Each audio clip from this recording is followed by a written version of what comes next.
Bonjour, cette petite vidéo pour vous montrer comment procéder pour apprendre les mots en anglais dans la perspective de chanter une petite chanson ensuite avec ces mots. Donc là, j'ai sélectionné 8 mots qui apparaissent dans la chanson.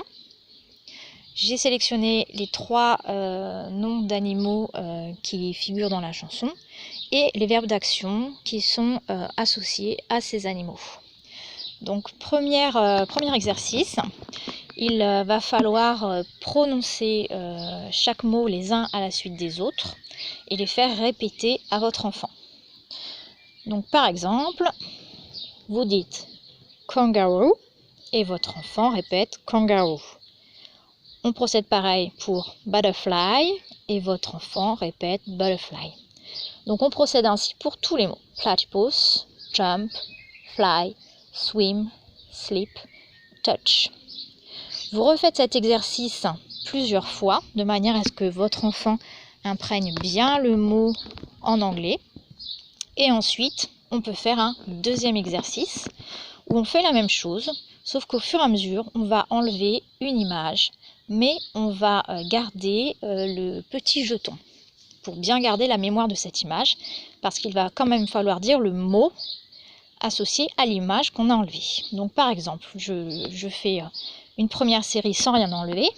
Donc vous dites et votre enfant répète, ou alors s'il commence à bien connaître les mots, vous dites en même temps, votre enfant dira le mot en même temps que vous.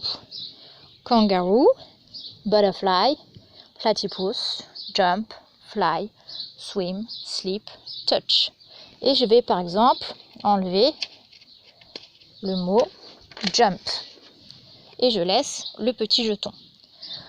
Kangaroo, butterfly, platypus, jump, fly, swim, sleep, touch.